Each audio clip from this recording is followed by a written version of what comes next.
너희 중에 지혜와 총명이 있는 자가 누구냐? 그는 선행으로 말미암아 지혜의 무도함으로 그 행함을 보일지니라.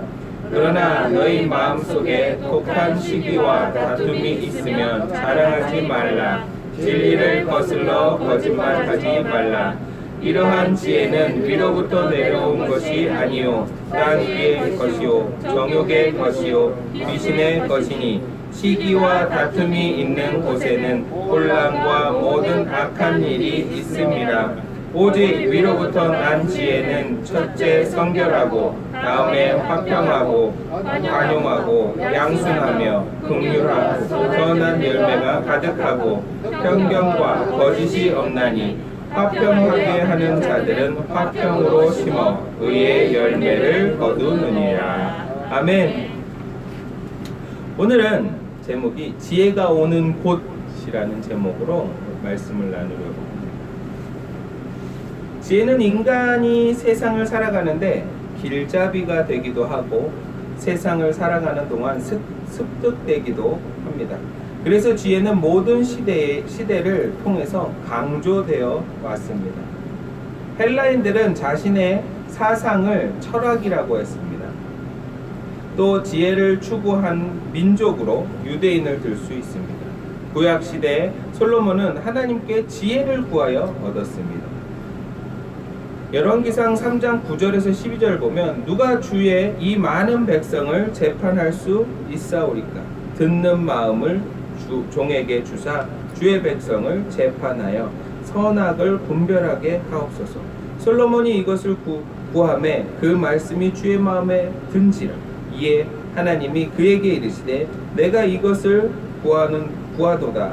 자기를 위하여 장수하기를 구하지 아니하며 부도 구하지 아니하며 자기 원수의 생명을 멸하기도 구하지 아니하고 오직 송사를 듣고 분별하는 지혜를 구하였으니 내가 내 말대로 하여 내게 지혜롭고 총명한 마음을 주노니 내 앞에서도 너와 같은 자가 없었거니와 내 뒤에도 너와 같은 자가 일어남이 없으리라.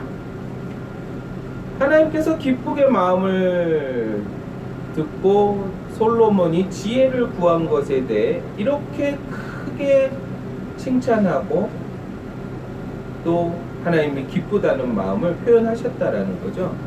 자, 우리들, 내가 너에게 소원을 들어줄게. 무엇을 하고 싶으냐라고 물어보면 무엇을 먼저 생각할까요? 자, 좀 더 쉽게 설명할게요. 여러분들에게 로또가 당첨이 됐습니다. 50억이 당첨이 됐어요.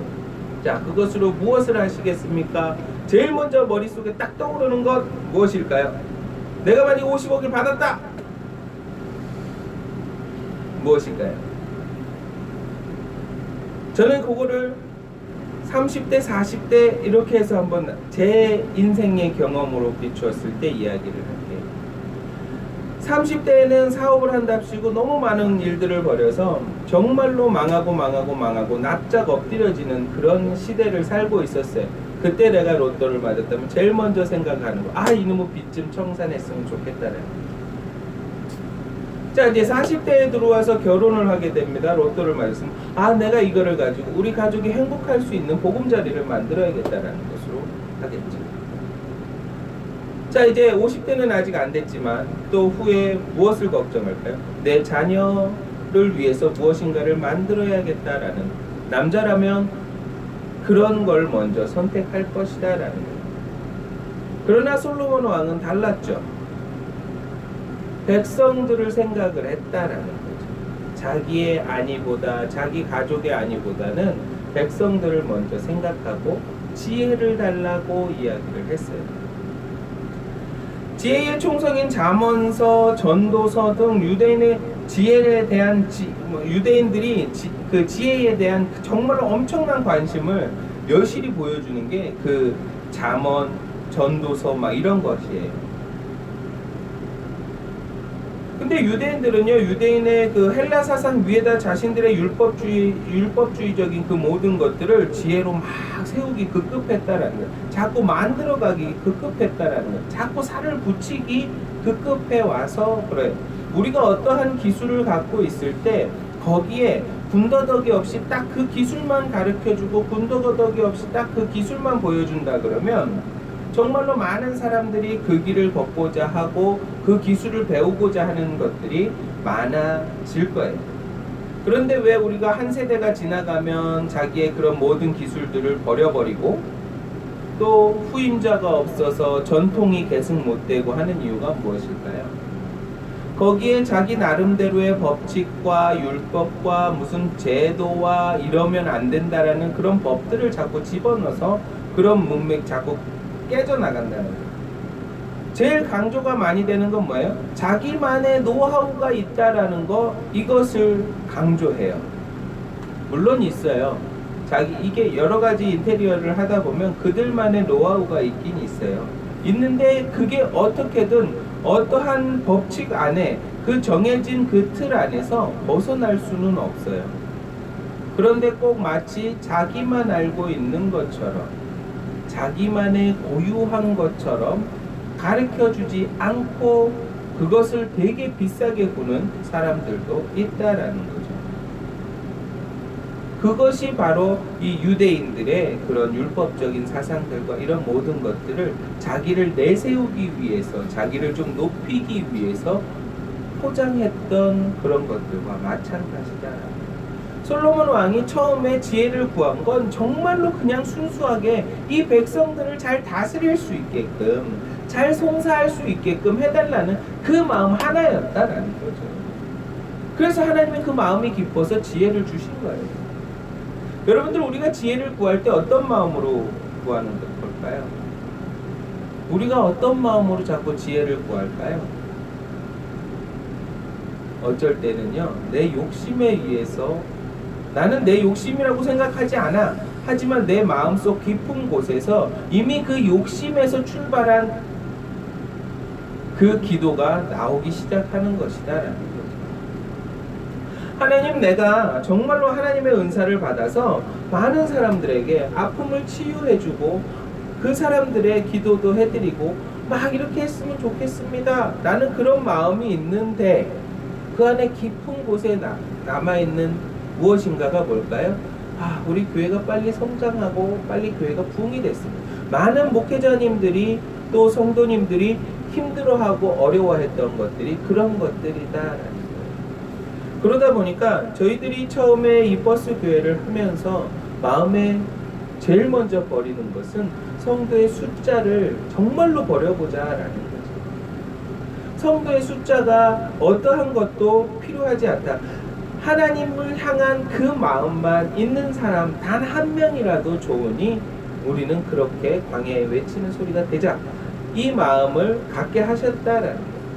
그러다 보니까 더더욱이 누가 오든 안 오든 마음이 다음 주에 올까 안 올까 막 이런 조바심이 없다라는 거죠. 그런데요, 우리가 개척교회를 하고 있을 당시만 해도, 전도사님은 모르겠어요, 저는 적어도 문 여는 소리만 나면 되게 기대가 됐어요. 거기에 우리가 문 열면 딸랑딸랑 소리 나게 해놨거든요. 그 딸랑 소리가 나면 우리 반세기가 나갔다 들어오는데도 누군가 그런 기대가 있었다라는 거예요. 자, 많은 사람들이 우리가 어떠한 기도로 어떠한 것을 구할 때 내 안에서 정말로 하나님을 향한 그 마음으로 구하는지, 아니면 내 안에 욕심이 발동해서 구하는지를 먼저 점검하셔야 된다는 거예요. 유대인들이 왜 그렇게 율법적인 사람이 되었으며 그 시간과 그런 예배, 그런 모든 것들을 다 지키는 사람이 되었을까요? 누가 보고 있기 때문이죠. 같은 율법주의자들이 보고 있기 때문이다라는 거예요. 보고 있으니까 나는 이렇게 한다, 나는 이렇게 지켜서 한다, 이것이 계속 전승되고 계속 계승되면서 그것이 하나의 자기네 그런 예배 문화로 바뀌어진 거죠. 조금 안타까운 거죠. 남이 보든 안 보든 하나님과의 만나는 시간을 자꾸 만들어 간다 그러면, 남에게 보여지는 시간이 중요한 것처럼 나는 하루에 몇 시간 기도하고 나는 성경을 몇 독하고 막 이것이 중요한 것이 아닌데, 그것을 자꾸 이야기하는 분들이 더러더러 있다라는 거예요. 그런데 깊이 들어가려면 그 시간도 필요해요. 몇 시간씩 하나님과 만나기 위해서 기도하고 눈물 붓고 그 말씀 보고 하는 그 시간도 필요하지만 그것이 내 입에서 나가는 자랑이 되어서는 아니 된다라는 것을 이야기하고 싶은 거예요. 하나님께서 기뻐하시는 것은 그 양의 분량이 아니라 내 마음의 중심에서 깊게 나오는 하나님을 향한 그 마음이다라는 거죠. 예수님을 알려고 하는 그 마음이다라는 거예요. 내가 자꾸 찾으려고 하는 그 마음을 하나님이 보시는 거지, 너 이만큼 3일 금식하고 너 5일 금식하고 너 기도 이만큼 했으니까 내가 들어줄게, 그게 아니다라는 거예요. 하나님은 그런 것이 아니다라는 거예요. 우리가 작전 기도하고 금식 기도하고 하는 건 어떤 목표가 있죠.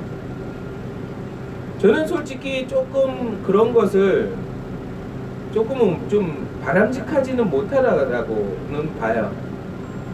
어떠한 목표를 가지고 어떠한 욕심을 가지고 그것을 정해놓고 한 것이라고 본다 그러면 그 작전 기도는 솔직히 무의미하다라는 거예요. 그런데요, 하나님께서 우리에게 말씀해 주신 거 있어요. 네가 기도하기로 마음먹은 날부터 나는 너에게 주려고 준비했다라는 거. 그죠? 길이가 중요한 게 아니다라고 성경 말씀에 나와 있다라는 거예요. 너가 기도하려고 마음먹은 그날부터 나는 너에게 주려고 준비하고 있었다라는 대목이 있어요. 기도 성경에. 그죠? 제가 찾다가 못 찾았지만 꼭 찾아. 예? 다니엘서에 있어요. 네.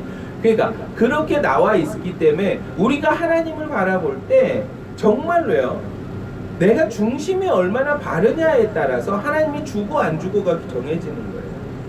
내가 기도를 이만큼 했으니까 당연히 받겠지? 이러다가 실망하는 거예요. 안 주시니까. 내가 기도를 막 한 3일 작전 기도하고 막 했는데 이러면 해결해 주시겠지? 안 해주시는 거예요. 뭘까요?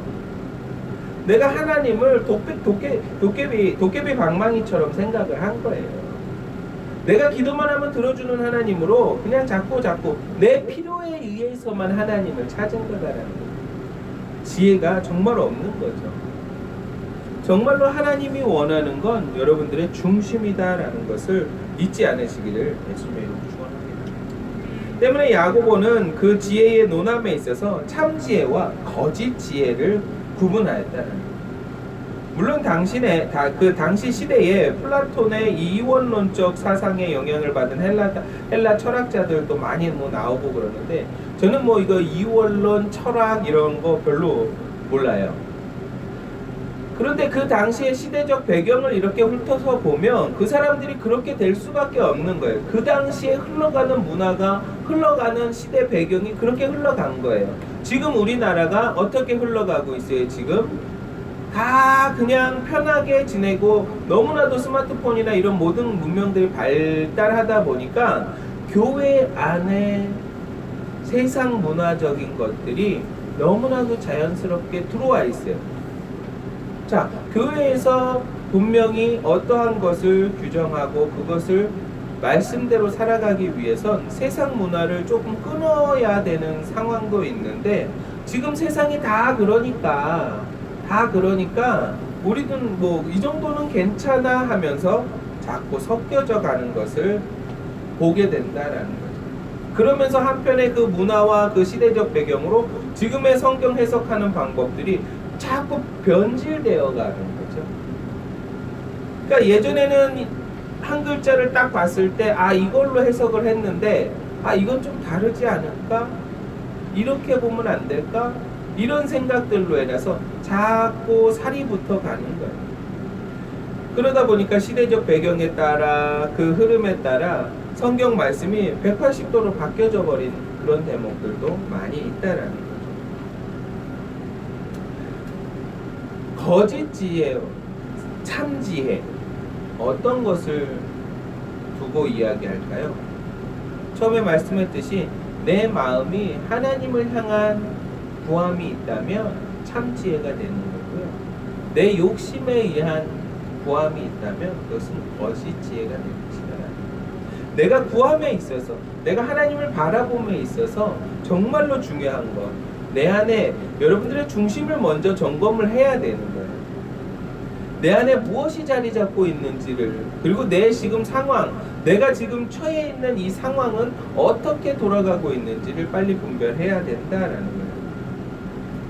아무리 지혜를 추구하고 아무리 많이 안다 할지라도 그것을 행동으로 옮기지 못한다 그러면 그것은 지혜로운 자가 아니다라는 거예요. 정말로 많이 알면 뭐예요? 입으로만 계속 하고 있으면 무엇 할 거냐는 거예요. 직접 톱 잡고 썰어보지를 못하는 거예요.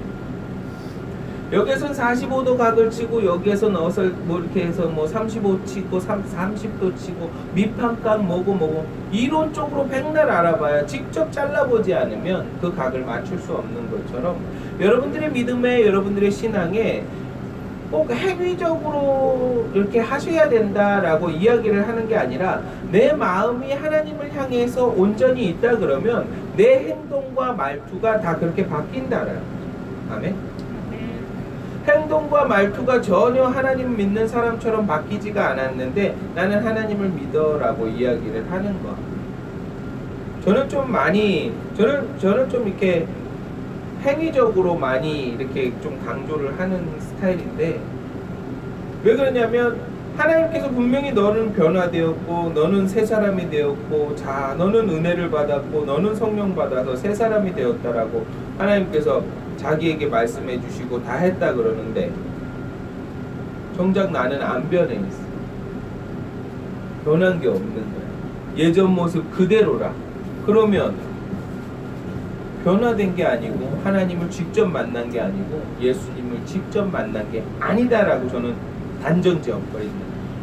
과감하게 정말로 제가 그렇게 말을 할 수 있다라는 거죠. 그렇다고 해서 여러분들의 행동이 지금 안 변했다고 해서 너무 실망하고 그러지 마십시오. 실망을 하는 것이 아니라 내가 아직 하나님이 분명히 기회를 주고 계시는데 내가 아직 못 버린 게 있구나. 내가 아직 회개하지 못한 것이 있구나 생각을 하고 자꾸 되짚어 그 모든 것들을 털어내기 시작을 하면 돼요. 왜요? 주님 오실 날까지 여러분들 끊임없이 그 구원을 확증해 가는 거죠. 끊임없이 만들어 간다는 거예요. 그런데 그거 한번 나 같은 사람은 안 돼. 이래서 안 돼. 이것도 못 버렸네. 안 돼. 이러고 포기하는 게 아니라 이런 것이 아직 남았네. 아이고 또 한번 버려보자. 다음 날이 됐는데 또 못 버리고 있네. 아이고 하나님 죄송합니다. 버리려고 자꾸 반복을 하다 보면 버려진다라는 거예요. 이 앞에서 처음 이야기하는데요. 제가 성격이 온화한 사람인 것 같습니까? 와악하는 사람인 것 같습니다. 눈매도 되게 많이 처지고 온화해 보입니까? 네? 그렇게 보이나요? 제가 20대 때의 눈매와 20대 때의 얼굴 형상은요 이렇지가 않았습니다. 정말로 눈꼬리가 올라가고요, 눈에 힘이 빡 들어가 있고요, 누가 옆에서 뭐라 그러면 확 하는 그런 성격의 소유자였습니다. 그런데 그것을 하나님께서 깨기 시작하는데 어떻게 깨나가냐면 제일 먼저 재정적으로 막 깨기 시작을 하시더라는 거예요. 없는데도 이놈의 자존심은 죽지를 않는 거예요. 내가 조금만 있으면 다 잘 될 거야. 내가 갚을게 빌려줘. 막 이러면서 큰 소리 치면서 막 다녔던 거예요. 그런데 이제 그것조차도 막기 시작을 하시는 거죠. 정말로 바닥까지 내려가요. 돈 1,000원도 없이 정말로 막 몇 날 며칠을 자동으로 굶식이 되는 그런 단계까지 내려가요. 거기에서 제일 많이 느낀 거, 그리고 거기에서 깨닫게 된 것은 하나님이 나를 자꾸 부르고 있구나, 그거예요. 왜 그러냐면 제가 막 어디를 이사를 가든 제 옆집은 항상 믿는 사람이 있는 거예요. 종가 오늘 주일인데 교회 갑시다. 그 전날 막 이렇게 고주망태가 돼갖고 잔뜩 이제 신세 한탄하면서 쓰러져 있는데 주일날만 되면 누군가가 문을 두드렸다라는 거예요. 하나님께서는 지금 여러분들을 끊임없이 두드리고 계세요. 그리고 여러분들 주변에 믿지 않는 자들에게 끊임없이 두드리고 계신데 그것을 듣느냐 못 듣느냐의 차이잖아요. 그러면서 제 삶이 변하기 시작을 하는데 성격이 점점 죽어가더라는 거예요. 누가 뭐라 그러거든 얘로 바뀌기 시작을 하더라는 거죠. 그리고 나서 결정적으로 더 많이 변화된 건 결혼하면서 우리 전도사님을 만났을 때 하나님이 네 사람이다 라고 정해주고 강력하게 느낌을 받아서 정말로 다가가기 시작. 하나님, 내가 그러면 이제 정말로 이 전도사님이랑 결혼을 하면 내가 모든 성격을 다 바꾸겠습니다. 다 내려놓겠습니다. 그랬어요. 그리고 그 고백을 하고 나니까 내가 전도사님이랑 싸우면 돼요, 안 돼요? 안 되잖아. 하나님과의 약속을 어기는 거잖아. 막 속이 막 이래도 내가 막 눌러야 돼요. 왜요? 하나님과의 약속이 있기 때문에. 그렇게 노력해 가야 여러분들의 모습과 여러분들의 말, 행동 하나하나들이 다 바뀌어져 간다는 거예요. 근데 우리는 막 가다가 하나님과의 약속이고 뭐고 성질이 나면 그냥 확 해버리고 말아요. 그러면 여러분들이 그동안 참고 기도해왔던 이 공드탑이요, 그냥 와르르 무너지는 거예요. 정말로 이제 하나님이 곧 선물을 주려고 하는데 이게 무너져 버리는 거예요. 그럼 얘가 얼마큼 또 길어져요? 여러분들이 그동안 기도한 만큼 또 더 뒤로 가는 거예요. 여러분들의 그 기도 응답이. 이건 제 생각이에요. 자 보세요. 하나님께서 여러분들이 많이 생각을 해봐요. 여러분들이 누군가에게 선물을 주려고 하는데 이 사람이 정말로 잘해. 진짜 잘하네. 야, 여기까지 내가 생각한 여기까지 정말로 해내면 내가 이걸 보너스를 줘야지. 그런데 마지막에 이 사람이 이제 참다 여기는 보너스도 없고 뭐 이렇게 사람의 능력을 인정도 안 해주고 뭐 이런 회사가 다 있어 이래버림. 그 상황이 된 거예요. 그러면 사장인 입장으로서 난 여기까지만 오면 줄라 했는데, 그럼 이 사람은 퇴사하는 거죠. 안 되죠. 그러니까 우리 하나님의 마음이 꼭 그렇다는 건 아니지만 여러분들의 행동을 누를 때는요 정말 끝까지 눌러야 돼요. 그리고 내가 그 행동을 바꾸려면요 그것을 완전히 눌러야 돼요. 완전히 버려야 돼요. 그게 쉽지 않아요. 제가 아직도 조금씩 나올 때가 있어요. 성격이. 언제? 운전할 때. 아직은 운전할 때 조금씩은 조금 나와요. 그것도 이제 막 계속 누르고 있는 거예요. 나올라 그러면 누르고 나올라 그러면 누르고. 여러분들, 우리는 천국 가는 그날까지 끊임없이 내 자신을 하나님 앞에 선한 사람으로 만들어 가야 됩니다. 아멘. 그런 행동이 있고 그런 모습이 있다 그래서 그 사람을 견책하고 그 사람을 뭐 이렇게 뭐라 그래요? 그러니까 여하튼 막 나무라고 그러는 것이 아니라 그렇게 자꾸 노력하도록 옆에서 함께 독려하고 격려해 주어야 한다라는 거예요. 오늘 말씀으로 보면요, 오늘 말씀에 보면 시기와 다툼이 있는 곳에 혼란과 모든 악한 일이 있음이라. 오직 위로 난 지혜는 첫째 성결하고 다음에 화평하고 관용하고 양순하며 긍휼과 선한 열매가 가득하고 편견과 거짓이 없나니. 자, 뭐예요? 여러분들 화난다고 화나면 돼요, 안 돼요?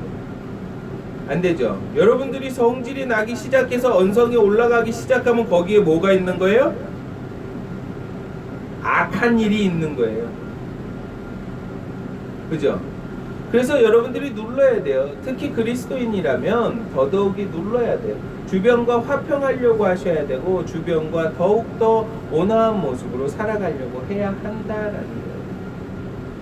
저도 열심히 노력 중이에요. 내 가족이 누군가에게 안 좋은 소리를 듣고 있다 그러면 막 화가 막 올라가죠. 그래도 어느 정도 우리는 그래도 법 없이 산다고 열심히 살고 있는데도 어떠한 거에 누군가가 모함을 하면 화가 난다라는 거예요. 그러나 그런 거조차도 누를 수 있는 저와 여러분들 되시기를 예수님의 이름으로 축원합니다.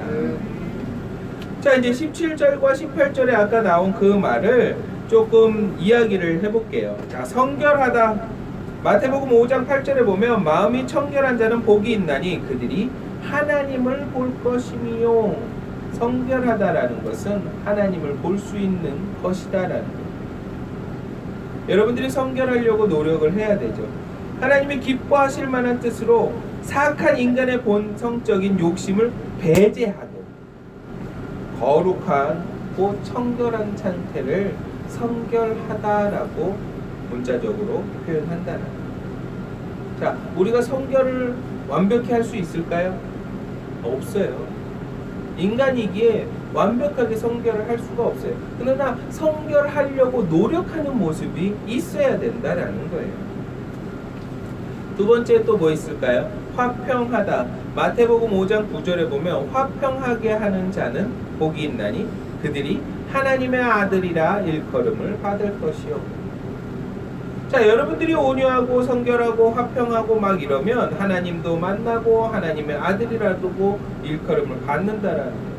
화목한 교제를 이루는 자의 삶의 특징으로서 이웃 관계에 있어 평화를 좀 추구하려고 하셔야 한다라는 거예요.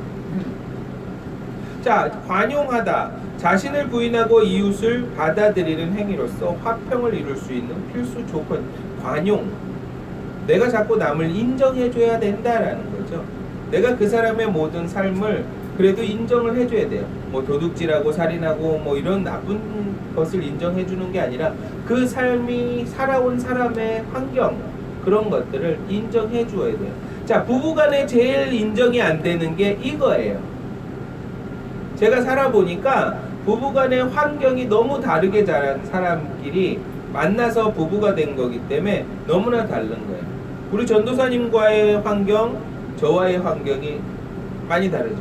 저는 망아지처럼 막 뛰어노는 스타일이었고, 우리 전도사님은 우리 권사님이랑 우리 안수 집사님이랑 해갖고 집에 교회 막 이렇게 기도원 막 이런 절제된 삶을 많이 하는 그런 가정이었고, 두 사람이 만났어요. 나는 자유분방하게 막 뛰어댕기는 사람인데 절제된 사람이잖아요.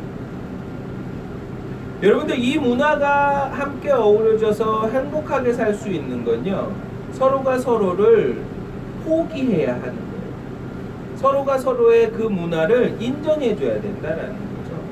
인정하고 관용해야 한다라는 거예요. 근데 그것을 하지 못하는 거죠. 왜요? 30년, 40년 내가 살아온 환경이 있잖아요.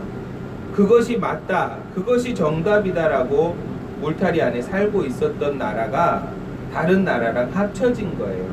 전혀 색깔이 다른, 전혀 환경이 다른 두 나라가 합쳐진 거다라고 여러분들이 생각을 하셔야 된다는 거죠. 그런데 왜 싸움이 없고, 왜 분쟁이 없고, 왜 그 서로의 그런 것이 없겠냐는 거죠. 그러나 이것을 하나로 만드는 것은 관용이다라는 거예요. 여러분들이 자꾸 하나님께서 저에게 제일 많이 하는 말이 이거다라는 거예요. 너 죽어, 네가 포기, 너 내려놔. 그냥 그렇게 살아가라. 그동안에는 내 멋대로 내가 하고 싶은 대로 너무나 많이 그렇게 살아왔어요. 그러니까 이제 하나님이 계속 너가 죽어, 너가 죽어, 계속 그렇게 이야기를 하고 계신다는 거예요. 그런데 하나님이요, 그것을 나에게만 얘기하는 게 아니라 여기 있는 사람 모두에게 하고 있는 거예요. 왜요? 그리스도인이라면 우리가 죽어야 돼요. 아멘. 예수님도 그냥 죽으셨어요. 우리 죄 때문에 아무런 이유 없이. 오늘 주일 예배 때 우리 전도사님 설교도, 주일학교 예배 때 전도사님 설교가 이삭의 순종, 아브라함의 순종을 이야기해 주셨는데 아무 이유 없이 죽어요. 아무 이유 없이 순종해요. 그냥 하라는 대로 하고 있다라는 거예요. 거기에다가 이유를 대는 사람이 한 명도 없어요. 이삭도 건장한 나이여서 분명히 100세의 아빠를 뿌리칠 수 있었어요. 그런데 그냥 순종해요. 예수님도 아이고 하나님, 나도 하나님인데 좀 이거 이제 더 이상 못 하겠습니다. 네? 이제 그만합시다. 내가 여기 왜 죽어야 됩니까? 이렇게 할 수 있었어요. 근데 아니다. 순종할 수 있는 저와 여러분들 되시기를 예수님으로 축원합니다. 또 양순하다. 마태복음 5장 5절에 보면 온유한 자는 복이 있나니 그들이 땅을 기업으로 받을 것이다. 이렇게 나옵니다. 이 역시 화평이에요. 화평, 순종 이런 거예요. 자, 긍휼하다. 마태복음 5장 7절에 긍휼히 여기 있는 자는 복이 있나니 그들이 긍휼히 여김을 받을 것이며. 단순한 동정이 아니라 아이고 어떻게다 이런 동정이 아니라 정말로 진심으로 그 마음과 그 아픔을 같이 느껴주고 같이 울어줄 수 있는 그것을 이야기하는 거예요. 단순한 동정에서 시작을 하면 쉽게 그 동정이 식어요. 그리고 쉽게 그 사람을 더 도와줄 수가 없게 된다. 그리고 선한 열매, 갈라디아서 5장 5절에 보면 우리가 성령으로 믿음을 따라 의의 소망을 기다리노니, 성령으로 믿음을 따라 의의 소망을 기다린다. 또 고린도전서 13장 4절에서 7절에 보면 이게 원래 CCM인가요? 아니면 가요인데 CCM이 된 건가요? 제가 알기로는 성경 말씀이랑 똑같은 가사로 노래가 불려졌죠. 사랑은 언제나 오래 참고, 사랑은 온유하며, 시기하지 아니하며, 막 이런 거 나오거든요. 그죠? 네, 이 말씀에 고린도전서 13장 4절에서 7절 보면 그렇게 나와요. 사랑은 오래 참고, 사랑은 온유하며, 시기하지 아니하며, 사랑은 자랑하지 아니하며, 교만하지 아니하며, 무례히 행치 아니하며, 자기의 유익을 구하지 아니하며, 성내지 아니하며, 악한 것을 생각하지 아니하며, 불의를 기뻐하지 아니하며, 진리와 함께 기뻐하고, 모든 것을 참으며, 모든 것을 믿으며, 모든 것을 바라며, 모든 것을 견디느니라. 자, 한 가지씩 지켜봅시다. 오래 참아 보셨나요? 온유하신가요? 시기 안 했나요? 자랑하지 않았나요? 저는 근데요, 이거는 자랑하거든. 제가 어떠한 일을 하면 우리 집사람에게는 꼭 자랑하고 싶어요. 왜요? 집사람이 인정해 주기를 바라요. 남자들은요, 솔직히 집사람한테 인정받고 우리 남편이 최고야 하는 게 제일 좋아요. 정말로 힘이 나요. 자, 내가 교만하지 않았나요? 무례히 행치 않았나요? 내 욕심을 따지지 않았나요? 악한 것을 생각하지 않았나요? 불의를 기뻐하지 않았나요? 진리와 함께 기뻐하고, 모든 것을 참으며, 모든 것을 믿으며, 모든 것을 바라고 지금 기다리고 계신가요? 자, 여러분들 이 고린도전서 13장 4절에서 7절에 이거는요, 우리가 늘상 입으로 노래도 하고 입으로 늘 알고 머리로도 알고 다 아는 건데 지키지 못하는 것들이에요. 정답은 여기 있는데 우리가 지키지 못해서 싸우는 거고, 지키지 못해서 이런 일들이 일어나는 것이다라는 거죠. 여러분들 지혜를 얻고자 하고 어떠한 문제를 해결하고자 한다 그러면 오늘 이 말씀에 나온 단어들을 잘 머릿속에 생각하시기를 주님의 이름으로 부탁드립니다. 화평, 관용, 긍휼, 양순, 선한 열매, 이런 것들만 계속 생각하고, 그래도 생각이 안 나면 노래를 하세요. 사랑은 언제나 오래 참고, 그죠? 노래하세요. 노래하면 내가 화가 막 올라올 때 사랑은 언제나, 노래하세요. 막 속에서 부글부글 할 때 사랑은 언제나, 노래하세요.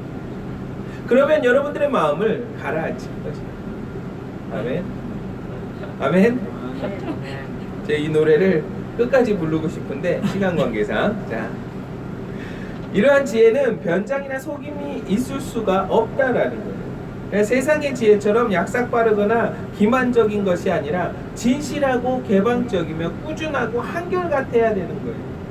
그것이 진짜 하나님이 주시는 지혜다라는 거. 내가 정말로 저 사람을 어떻게 이용해서 먹어야지, 이용해서 내가 이윤을 창출해야지, 그것을 하는 게 아니라 내가 정말로 저를 사랑해야겠다. 내가 저 사람을 정말로 내 마음에 품어야겠다. 내가 저 사람을 정말로 아끼고 보살펴 주어야겠다라는 마음이 들어야 된다. 끊임없이 만들어 가야 된다라는 거예요. 이 어느 것 하나라도 빠지면 싸워요. 싸우지 않는 저와 여러분들 되시기를 예수님의 이름으로 축원합니다. 지혜는 오늘 말씀에 보면 하늘에서 온다고 하죠. 이 지혜라는 것은요, 하늘에서 하나님이 내려주는 건데요, 여러분들에게 다 내려주고 있어요. 거기에 지침서가 우리 성경책이고요. 이 성경책을 보면서 여러분들 지혜를 끊임없이 펼치고 지혜를 발휘할 수 있게 됐는데, 여러분들의 욕심과 여러분들의 그런 기만과 여러분들의 그 모든 것들이 그 지혜를 펼 수 있는 기회를 박탈하고 있다라는 거예요. 여러분들이 갖고 있는 상식적인 그런 머릿속에 있는 그런 규칙이나 이런 모든 것들을 내려놓고 성경 말씀을 보세요. 여러분들이 알고 있는 그런 기존에 배워왔던 그런 말씀의 모든 테두리들, 그런 알고 있는 그런 내용 지식들을 성경 볼 때마다 내려놓고 보세요. 그것이 가장 중요해요. 왜 그러냐면요, 성경을 막 읽다 보면요, 이거 저번에 말씀 들었던 건데, 그래요. 그리고 이제 제 책에도 그렇겠지만 막 이렇게 표시가 돼 있어요. 그죠? 막 읽은 것하고 거기에 막 내용도 막 이렇게 쓰고 막 그러잖아요. 그러면 그것만 또 유심히 봐요. 아, 이때 어떤 목사님이 이런 말씀을 하면서 요렇게 얘기를 했지, 그러면 그것만 봐요. 이 말씀을 다시 읽어 내려가는 게 아니라 내가 키포인트로 적어놨던 거, 그거를 보게 돼요. 그러니까 말씀의 감동이 자꾸 식어져 가는 거예요. 지식적으로 변해가는 거예요. 그렇게 보지 마세요. 그냥 다 내려놓고 성경책이 많이 이렇게 표시가 돼 있으면 새로 하나 사세요. 거기에다 낙서도 하지 말고 아무것도 하지 말고 그냥 전용적으로 읽는 성경책으로만, 아무것도 쓰지도 말고 그냥 읽는 책으로만. 그래서 거기서 그냥 한 장 한 장 읽어 내려갈 때 하나님과 더 깊은 교제를 나눌 수 있을 것이다. 세상적인 지식과 세상적인 그런 안목을 가지고 성경책을 바라보기 시작하면요, 정말로 내 멋대로 해석을 하기 일쑤예요. 그리고 이 전체적으로 성경을 보지 않고 그냥 문맥적으로만 딱 봐서 그 상황에 맞지도 않는데 그냥 그 말씀이 좋아서 내가 써먹는 그런 오류도 범할 수가 있어요. 하나님께서 주시는 지혜로 여러분들 말씀을 터득하고 깨닫는 저와 여러분들 되시기를 예수님의 이름으로 축원합니다. 오늘 주요 요점은, 이제 말씀을 맺겠습니다. 주요 요점은 화평하자, 그렇죠?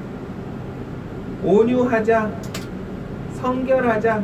17절 말씀이 가장 주요 핵심이다라는. 오직 위로부터 난 지혜는 첫째 성결하고 다음에 화평하고 관용하고 양순하며 긍휼과 선한 열매가 가득하고 편견과 거짓이 없나니 화평하게 하는 자들은 화평으로 심어 의의 열매를 거두느니라. 자, 이제 어디 가나 화평을 만들 수 있는 저와 여러분들 되시기를 예수님의 이름으로 축원합니다. 막 싸우는 곳에 여러분들이 툭 가면 갑자기 분위기가 바뀌며 웃는 장소로 바뀌어지는 역사가 여러분들 통해서 이루어지기를 예수님의 이름으로 축원합니다. 우리 기도하겠습니다. 사랑이 많으신 하나님 아버지, 정말로 감사합니다. 아버지, 저희들 가는 곳곳마다 늘 기쁨이 넘치는 자리의 주인공이 되게 하시고 늘 예수님의 사랑을 증거하는 삶 살아가는 아버지, 그런 주인공이 되게 도와 주시옵소서. 내가 가는 곳곳마다 싸움이 일어나고 분쟁이 일어난다면 내 자신을 돌아보고 내 자신을 먼저 쳐서 하나님께 복종할 수 있도록 아버지 기회를 주시는 것으로 알고 회개할 수 있게 그 길을 열어 주시옵소서. 아버지, 내 마음을 붙잡아 주시고 늘 화평케 하는 저희 모두가 되게 도와 주시옵소서. 늘 주님만 바라봅니다. 주님 뜻대로 살기를 원합니다. 아버지, 저희들 한 사람 한 사람 머리 안수하셔서 늘 기쁨의 자리, 화평의 자리, 늘 관용하는 자리, 내가 먼저 내려놓는 그런 마음을 갖게 하여 주시옵소서. 예수님의 이름으로 기도드립니다. 아멘.